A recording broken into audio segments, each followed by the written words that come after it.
Okay, so as we finish up our block in stage, which is the part where we're using all straight lines to kind of block in the major shape of our drawing, the next thing we want to do is to learn and practice some skills that we're going to be using to shade it, or also known as rendering or turning form.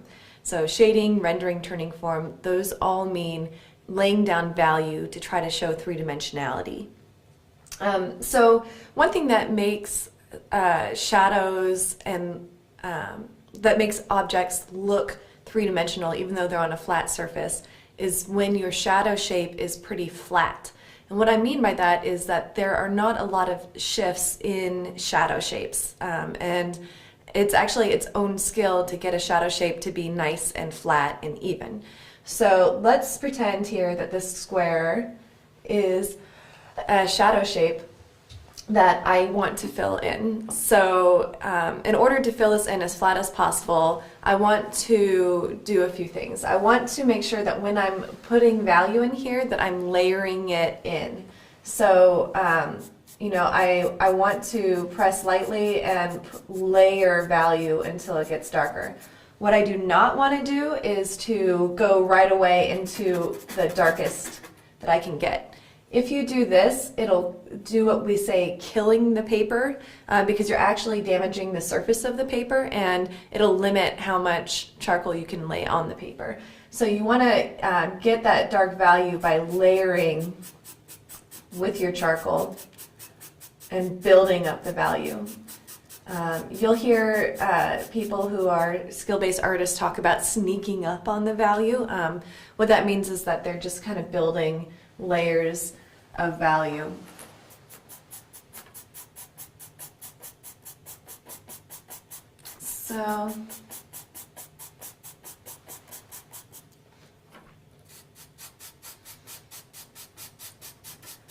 So what I like to do is just kind of get one layer down there.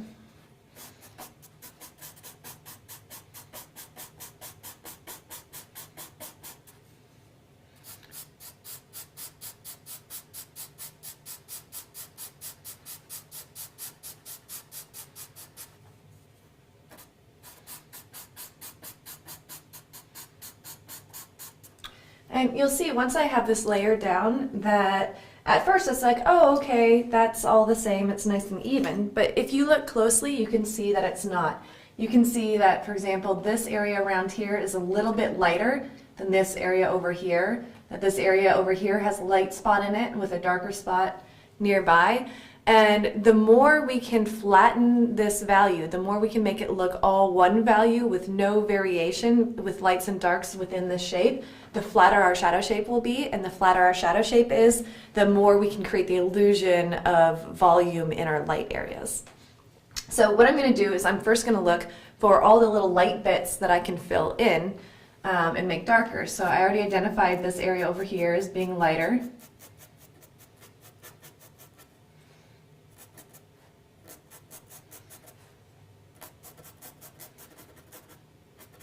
So I'm just looking, I'm asking myself, where are the lightest pieces, and just trying to fill them in with a nice sharp piece of charcoal.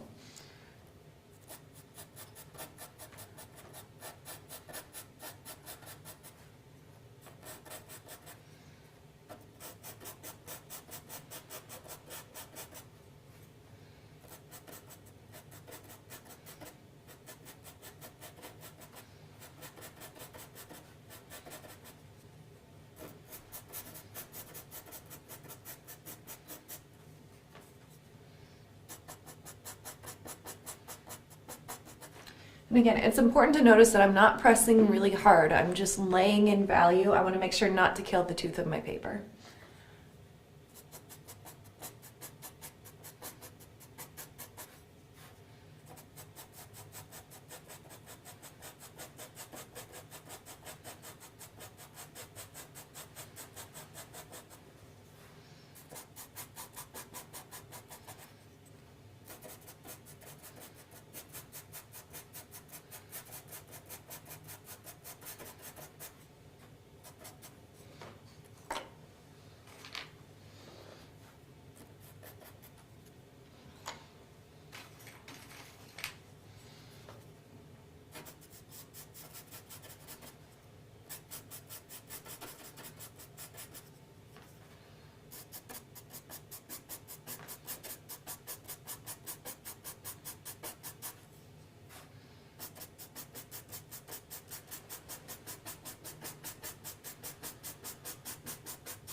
Okay, and once I've filled in the light bits, the next thing I want to do is very carefully lift out the bits that are a little bit darker than what's around it. And I'm going to do that by making a very sharp point with my kneaded eraser and just very carefully dabbing at those pieces of dark that are sticking out to me. So I'm seeing that there's a little bit right here. It's just a little bit darker than what's around it. There's kind of a little stripe right here that's a little darker than what's around it.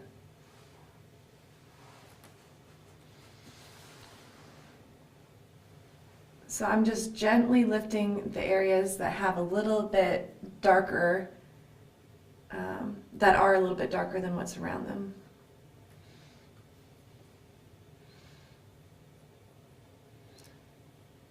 You'll notice that every few seconds or so I'm re-rolling my eraser. That's so that it continues to pick up the dark bits.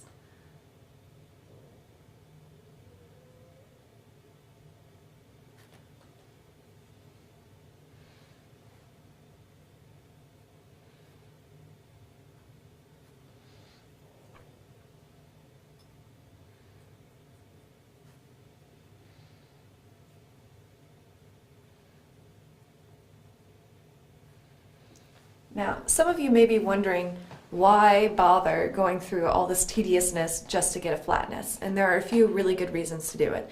One, like we've already covered, is that the flatter you can get your shadow shape, the more form you will be able to create the illusion of in your lights. The other reason is that by training your eye to see smaller and smaller increments of value, you can gain more sensitivity and mastery over your medium. So in this case, by pulling out the dark bits and filling in the light bits, what I'm doing is I'm training my eye to see smaller increments of value. And often you'll get to a point where you're like, oh, I can't see the dark bits, and then someone points one little dark bit out to you, and then all of a sudden you can see all the dark bits. So what's happening is that you're training your eye to see smaller increments of value, and that will be so helpful to you when we start turning really nuanced form in our light.